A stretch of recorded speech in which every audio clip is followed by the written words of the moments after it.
Thank you for listening to the show on Really Big Something Channel. November 1st, 2017. The Kuhner Report, presented by Kelly Financial Services. Well, folks, welcome in on a Wednesday afternoon. Little did we know yesterday that we would be dealing with the largest terrorism attack in this city of New York since 9/11. But we are.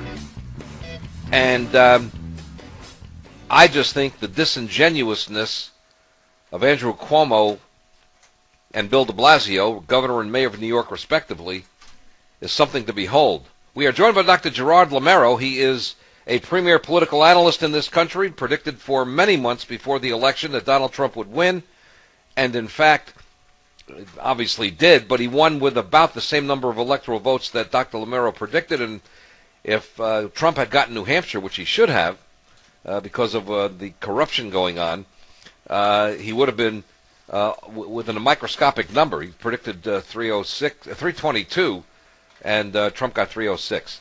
Anyway, Dr. Lamero, great to have you. It's a pleasure, a privilege, and thank you for being with us, sir. Oh, great to be on with you. I always enjoy you because you know the issues so well, and you ask the greatest questions. Well, thank you. Appreciate that. And let's get to it then.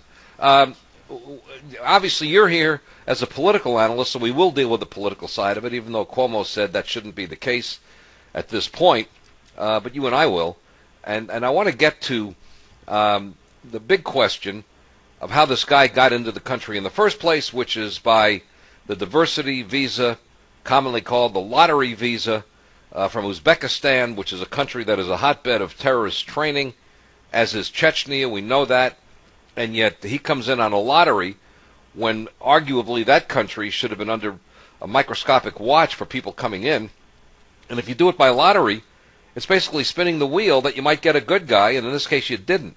What role did the Obama administration's inane policies have with respect to this guy getting here, then going to a mosque in New York, and of course, in Paterson, New Jersey, but Bill de Blasio and the people in the New York area love sanctuary cities, so we don't go into the mosques as undercover just to hear what's going on, if there's any radicalization going on. He may well have been radicalized at that mosque right near his home.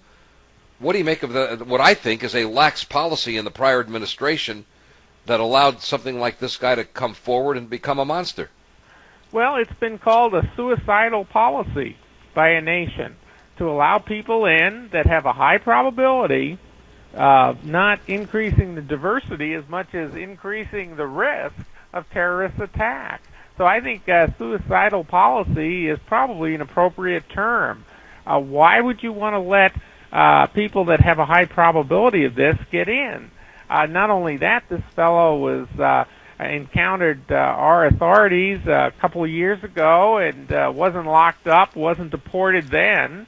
And I just think we have to get tougher. And I think Trump was right on to say this is ridiculous, and he blamed Schumer because Schumer is the one responsible for the terminology that went into the 1990 Act that allowed this $50,000 a year from, sort of the low vetting program as opposed to extreme vetting that Trump wants. There's a low vetting program that's been running since 1990, and about a million immigrants are in this system based on this lottery system that has sort of the low vetting standards that it has.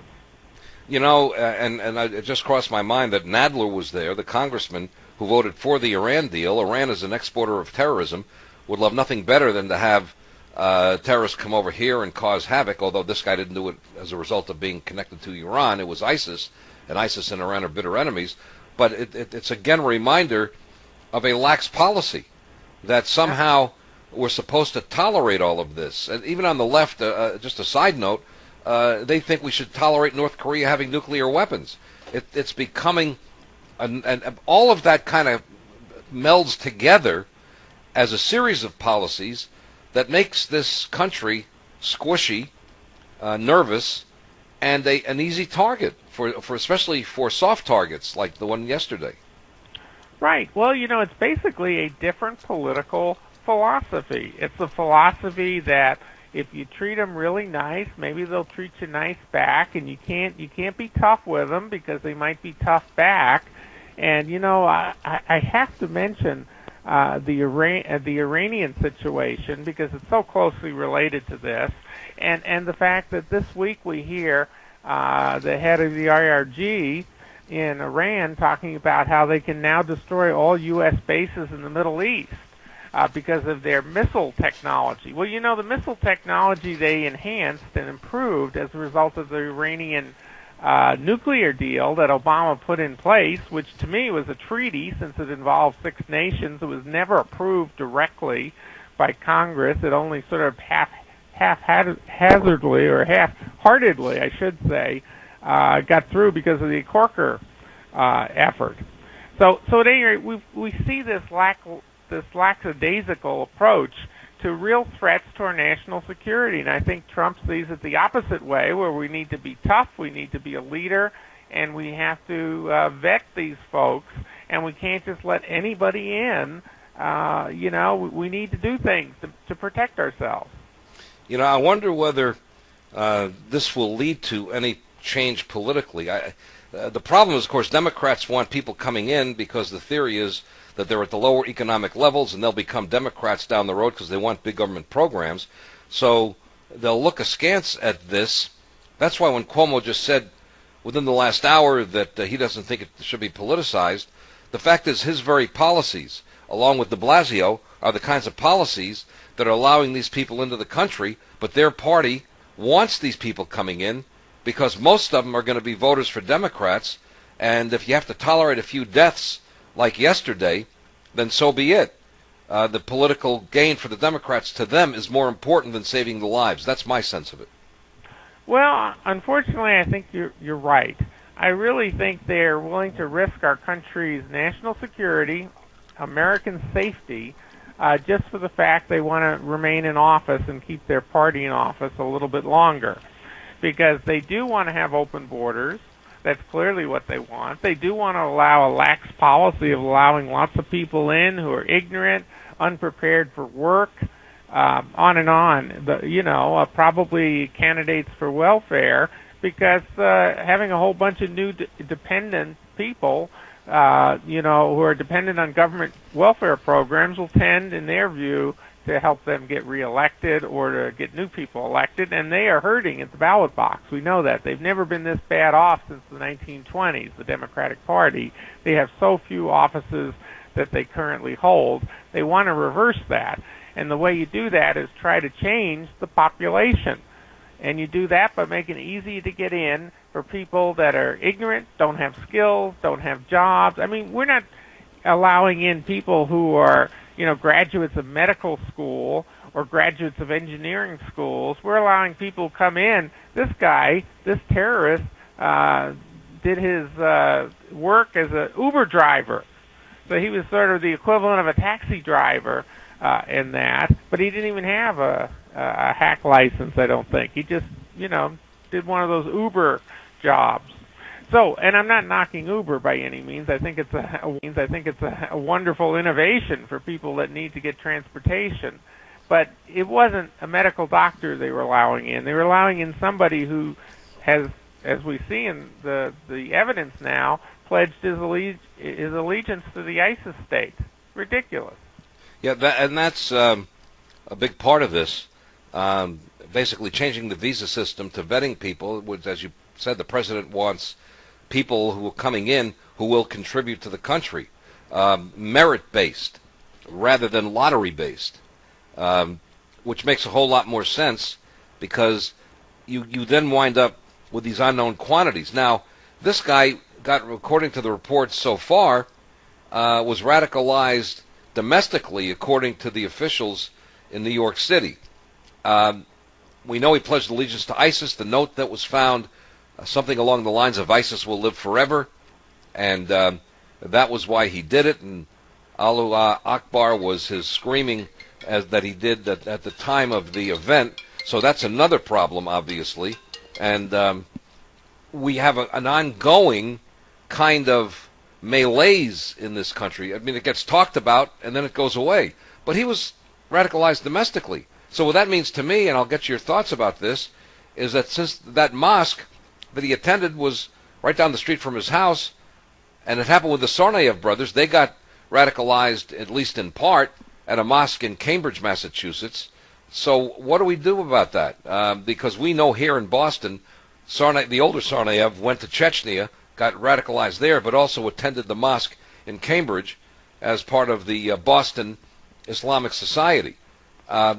Do we go, and of course when Giuliani was mayor, officers could go in undercover to mosques. That's where the radicalization is happening in these situations. When you have a terrible life and death situation, here we have, 8 people killed, 11 more injured, and we have other events in other parts of the world, but just take the ones in America, all the various things that have happened here. Do we allow that to happen, or do we use some common sense and say we want to prevent these kind of things from happening? What kind of programs, what kind of policies, what kind of tactics can we use to avoid these so that we don't have Americans killed? And that. I mean, let me turn the question around so people can see it differently. Let's just say, and this is wildly crazy example, but it shows you how you can think differently. And that is, suppose Cardinal Timothy Cardinal Dolan of the Catholic Church were preaching terrorism, and he did this in St. Patrick's Cathedral in New York City. Do you think anyone would go in and allow him to do that and say, have classes on blowing up buildings and renting trucks and mowing people down? Do you think that would happen? Do you think that would be allowed if it were a Catholic church or a Christian church? I think we both know the answer to that. Yeah, exactly. Suppose it was the Marble Collegiate Church in Manhattan, Norman Vincent Peale's old church. I think Donald Trump went to that church at one time. And if those things were happening there, would we say, no, you can't go in there? No, you can't shut that down? No, you can't stop their terrorist talk? Of course not. Okay, we have to use common sense. I think that's what Donald Trump is about. I think if he's anything, he's a person with common sense. You have to be a person with common sense to get a net worth of $10 billion. And that. And you got to have a lot more than common sense. You got to have some smarts on the head there. And I really think that's what he's calling for. But, let's face it. The Democrats want an easy, open society so they can get more votes. I mean, what other rationale can anyone come up with to allow what they want to allow? And the Schumer Amendment back in 1990 to the Immigration Act then, clearly is responsible for these deaths. Well, and that's a key point, because that created the so-called lottery system. It is. It did. Let's let people in. And I don't know what it's going to take for those guys on the left to say we got to do something about this. And even the Republicans, there are the so-called rhinos. You got Susan Collins and Murkowski and Heller in Nevada, and Lindsey Graham's pretty tough on this kind of thing, but he's talking about making this guy an enemy combatant instead of a criminal. And I want to get to that when we come back, because I think that's a key element of this, is to call it what it is, rather than pretend it was a criminal act. It was actually an act of war. By the way, the reason things are not getting done is not the Democrats. I mean, they're responsible for these ideas, okay? But that they don't have the votes to any longer sustain their policies and programs. American people have rejected the Democratic Party over and over again. That's why there's a Republican House, Republican Senate, Republican White House. It is the Republicans who are now responsible and have to act with common sense on these kind of problems, or else these Republicans are not going to be in office. We'll come right back on that point with Dr. Gerard Loureiro. Mike Siegel here, 1220 it is, at the Voice of Boston, WRKO. We're back. Good to have you with us, Mike Siegel, as we move right along at the Voice of Boston, WRKO. And Dr. Gerard Loureiro is with us. Delighted to have him here. Not delighted about what happened. He would have been here anyway for talking about other kinds of politics, but I think this is the centerpiece. this also gets in, Dr. Lamero, to the question of how to treat these people. Barack Obama tried to treat them as criminals. And by the way, one of the Libyans who was instigating Benghazi, the attack that killed 4 Americans, including the ambassador, is being treated as a criminal even now instead of an enemy combatant. And Senator Graham wanted to find out why in the world is that happening. We've got to treat them as enemy combatants if they have the amenities and the characteristics of fighting a war rather than committing a crime like robbing a bank or just committing a murder in the standard way that we know that to be. Not that it's acceptable, but it's not a war. This is a war. These ISIS fighters are in a war, and now the Libyan guy winds up being strictly a criminal. What's that about?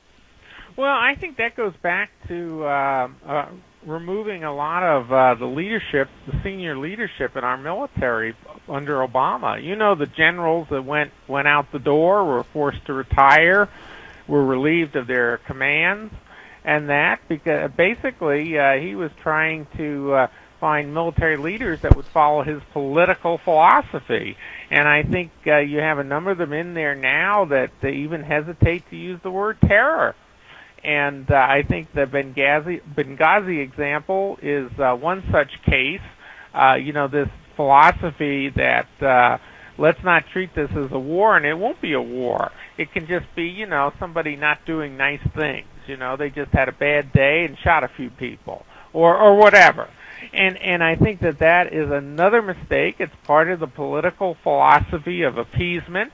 It didn't work back in the days of World War II. Appeasement didn't work and doesn't work today.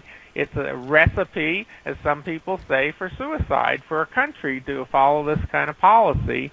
And I think all the deaths that we have seen are, in this case and in others, are related to that philosophy that doesn't work. I call it the isms of failure. Socialism, progressivism, communism, anarchism, they are the isms of failure. And that people should learn that. That's a great book title. Arthur in Chestnut Hill for Dr. Lamero. You're on the Voice of Boston, WRKO. Hello there. Okay, thank you for taking my call, and it's an honor to speak with you both. I find it interesting that during World War II, we wouldn't allow Jews to come to America because of a lot of anti-Semitic politicians and the fact that we had great restrictions. And now we allow people to come here who hate Christians and hate Jews. And we've dropped them everywhere without knowledge to the American public. This has been a policy of the last 8 years, and to create new communities of people like this, not all like this, of course, but they're everywhere, and you only need just a few.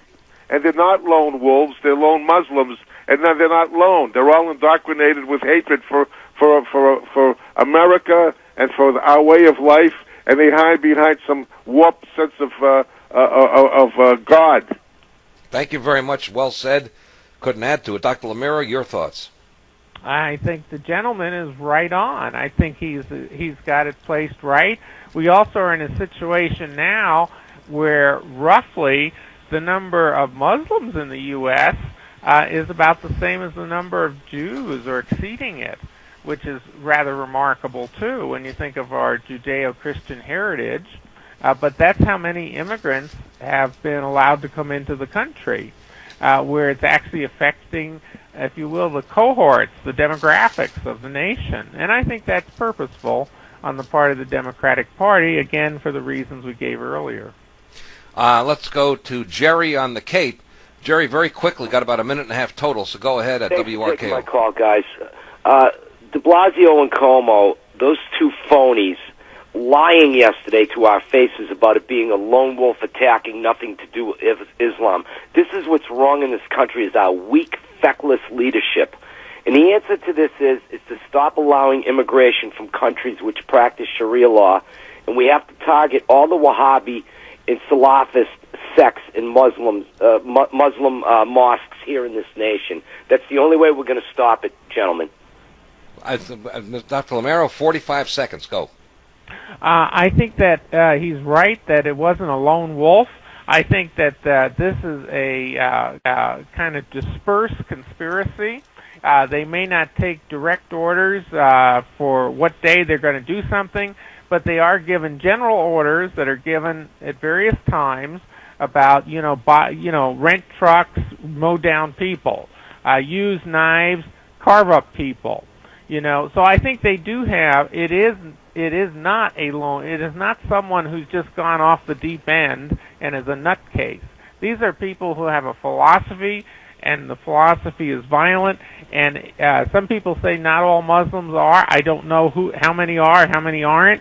But I do know this. I do know that this is not a lone wolf. It's part of a philosophy that they're living out. Dr. Lamero, always a pleasure. Thank you for being with us. We'll talk again soon. Okay, look forward to it. Thank you, sir. 12:30 it is at the Voice of Boston, WRKO. Stay with us. WRKO, the Voice of Boston. We're back at it, folks. Good to have you with us. 12:36 it is. And Mike Siegel for Jeff Kuhner, as you know, at the Voice of Boston, WRKO. It is, I don't want to just focus on this ridiculousness of de Blasio and Cuomo, who say let's not politicize. Well, why not? It's because of your inane, absurd policies that have allowed this to happen. You can't go into a mosque with undercover guys to take a look and see what's happening, if there's any radicalization going on. This guy was radicalized here, apparently, according to the officials. And it would seem to me, at least, that you have to keep an eye on the poisoned atmosphere of the radical sheiks and imams who put these heinous ideas in these people's heads and they carry it out. That's what we have. We had it in Boston. The Tsarnaev brothers. They were radicalized in Cambridge at a mosque. Marco in Revere, you're on with Mike Siegel for Jeff at the Voice of Boston, WRKO. Hello. Yes, sir. Thank you for accepting my call. I would like to extend my feelings about all the Argentinians. I'm from Argentina, and I'm feeling very sorry about what happened. Horrible. And I am disgusted that I'm not happy with the mayor and the governor of New York and all that those cities that accept people that don't even know who they are, and they come here with one intent to go enjoy the mosques, and those mosques, I don't know how deep goes the United States, what they're doing to monitor this, but one message I would like to send, sir, if I can, to all those Islamic terrorists. You stay at Argentina, you are under our scope. Any Islamic terrorists, all those mosques in Argentina, and over here on the border we have with Brazil, Foz of Iguazu, where we have some mosques. I'm not sure what you were getting at, sir. I have no idea the point you were trying to make. The one thing I will say, 5 of the people killed were Argentine, and what a terrible thing to come to this country to celebrate and wind up with 5 dead bodies. Horrible. Bill in Hyde Park, you're on the Voice of Boston, WRKO. Yeah, hello, Mike. You behoove me to see you being a Jew and as racist as you are. I can understand you. Take your gutter mouth and be quiet for a minute. There's no racism here. It's a criminal profile. Who do you think is doing this, sir? Is it Swedish people? Is it Scandinavians? Is it people from Australia? Who's doing this, sir? The same stuff that you take. Who's doing it, sir? What the hell kind of radio host are you? I'm a host who's telling the truth. That ISIS follows the Koran, sir. Right? And this guy followed ISIS. You're a piece of... So what do you want to do about it? He's gone. This guy's amazing. And if he winds up being one of the victims, who maybe has a lifetime disability because of a bomb that blows up near him, if he had been at the marathon, let's say, what kind of nonsense? At what point do you say it's a criminal profile? This is not people who are from Canada. This is not people who are from, take any place you want, Singapore, It's people who are from Islamic countries coming here. The San Bernardino shooter. Now, Omar Martin in Orlando was from here, but his family was Islamic and his parents had radical tendencies. And he was well known to be a radical. There was one guy who worked with him who quit the job in fear of being around this guy, Omar Martin. He was so radical. Is this country going to lay down and let these events happen? If Bill were running this country, he'd let this country lay down and let people walk all over it and not properly vet people. Nick in Weymouth, you're on with Mike Siegel for Jeff Kuhner at the Voice of Boston, WRKO. Hello. Hey, Mike. Congratulations. By the way, thanks for being on, filling in for Jeff. Sure. Excellent guest. Probably the best I think you ever had in terms of the topics that are being discussed. I loved his perception. I don't know why I never thought of some of these things, turning the tables on. And he brought up a situation of, the ball is in the hands of the Republicans, but what are they doing? So I'm saying, let's just not call them establishment Republicans anymore. Let's just look at, for instance, the Department of Justice. Let's just call them corrupt. The Department of Justice is still just as corrupt as it was, almost, with the exception of the game playing with these sanctuary cities attacks, but almost exactly as it was with Holder. Wray, the FBI director, Sessions, Rosenstein, they had been fighting the congressional and Senate committees to give them the evidence on the dossier baloney, right? And I heard Senator Burr from Tennessee, whatever committee he's on, they've uncovered 3 Russians that they want to question. They may be Russian Americans, I don't know. They weren't identified. But he said, we may not get to question them because they may be eaten up by the Mueller investigation. And I'm telling you, the uranium guy, the informant, I bet that's what happens to him. Well, I know all of that is true, and I want to focus on what happened yesterday, and your point's well taken. Jeff Sessions has been inane as Attorney General. And I'm sorry to say that because I've known him briefly. I've interviewed him. I've always had a lot of respect for him. I thought his support for Donald Trump early on was magnificent and courageous because his good friend was Ted Cruz, and Cruz was obviously disappointed he didn't get his support. But I don't understand why this Libyan, who was involved in the attack at Benghazi, is now being treated as a criminal instead of an enemy combatant, and why Lois Lerner, still under this Attorney General, is not going to be prosecuted since she did violate the law using the IRS for criminal purposes. And so it's off the subject, but your point is a good one. Jeff Sessions has not done the job. Now I look back at it and say, well, maybe it should have been Chris Christie or Rudy Giuliani who would have taken the bull by the horns and done the right thing. Joe and Methuen, you're on with Mike Siegel for Jeff Kuhner. Hello. Hey, Mike.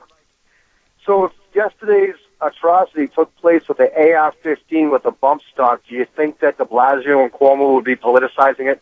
Oh, my God. They start right from the beginning.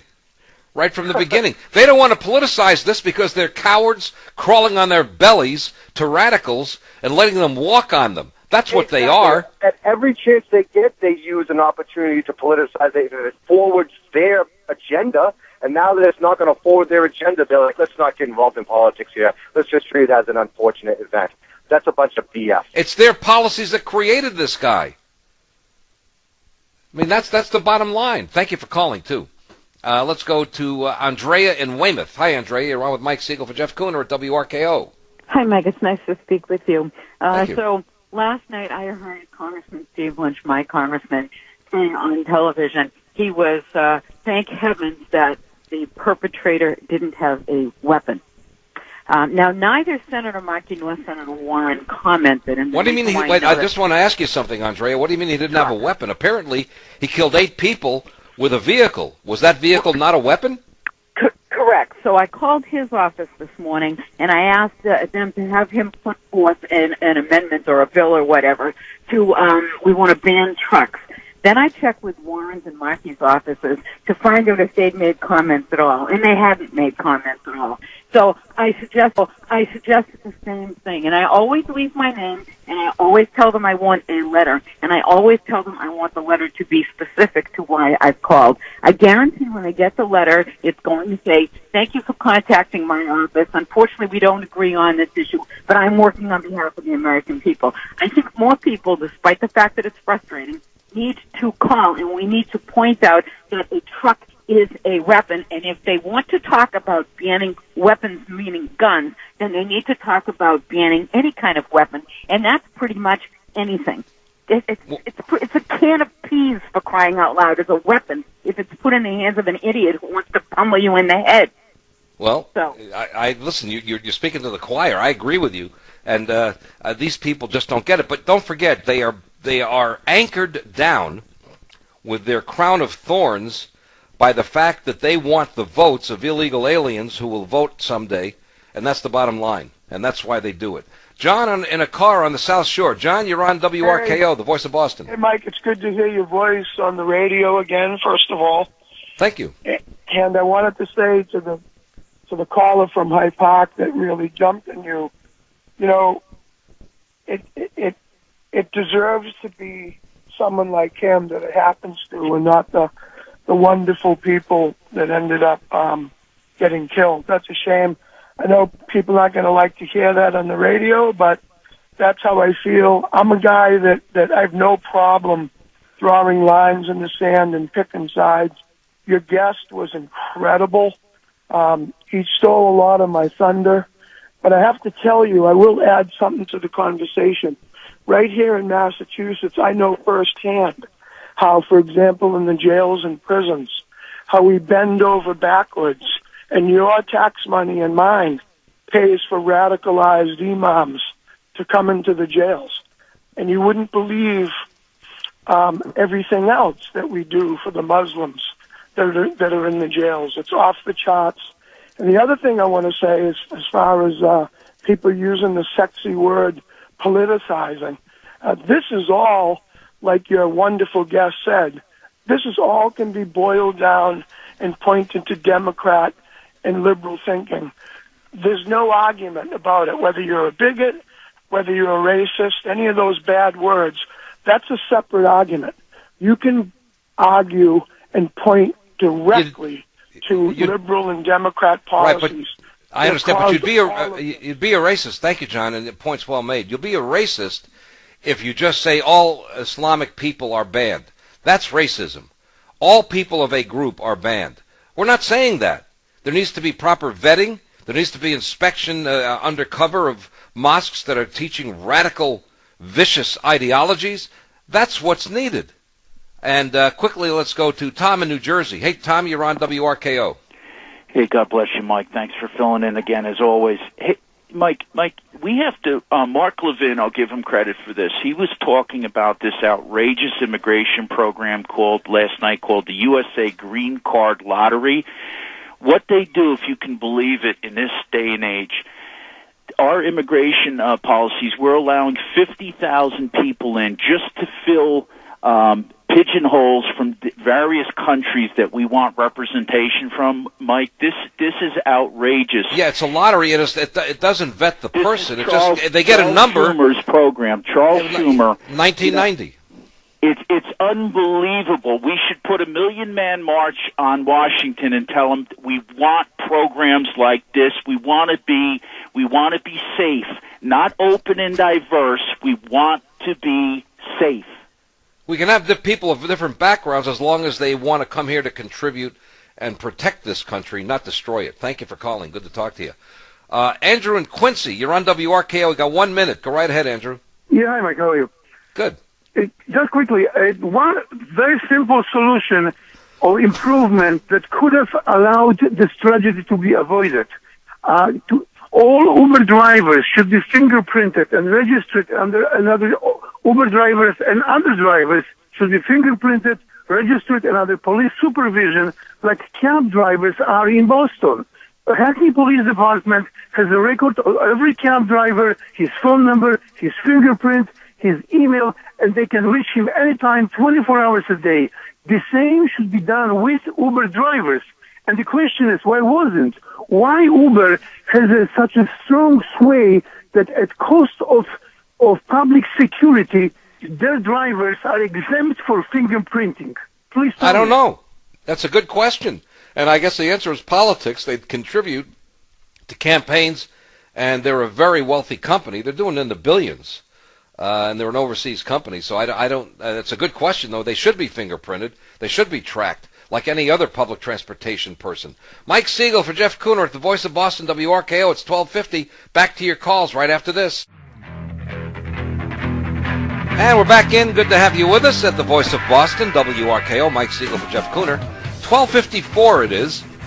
As we go to your call, 617-266-6868. Carol in Bridgewater. Hi there, Carol. You're on WRKO. Hi, Mike. I'd just like to say first about politicization here. Anytime that it's a white person shooting, the Democrats are always politicizing it to ban guns.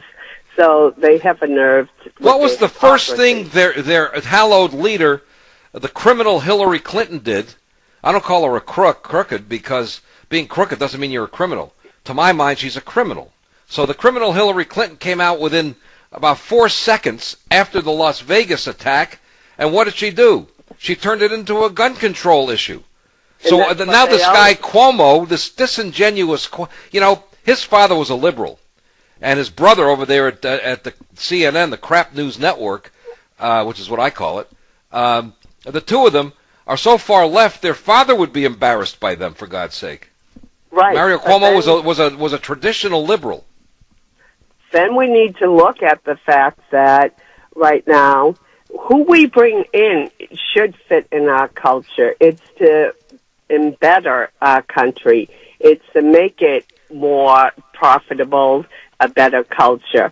If you don't fit into our culture, in the majority in polls have shown, even the moderates believe in Sharia law. If you cannot assimilate into our country, then we shouldn't be taking in people that do not love what our country and culture stands for. You know, and that's part of the vetting that we're supposed to be doing, isn't it? Yeah. Shouldn't we be vetting people? The president said this during the campaign.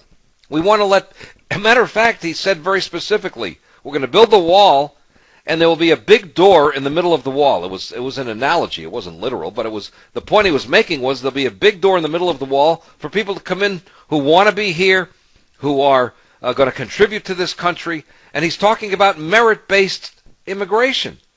I mean, I agree. You know, look what happened in Miami. I was on the air in Miami when the Haitians came in. God bless them. They're peaceful people. They're wonderful people. But they came in with disease. They came in impoverished. They created a massive problem in the schools because they had to hire teachers who spoke Creole and have a teacher speaking English and another teacher speaking Creole. And the subject matter would be dumbed down because those kids came from a third world country where they got no education.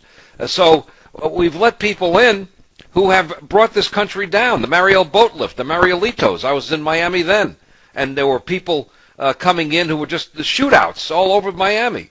600 homicides in 1 year, the highest per capita in the world in Dade County, Florida. So, you know, you can talk about immigration all you want, but you can't just have immigration of people who are going to denigrate your country.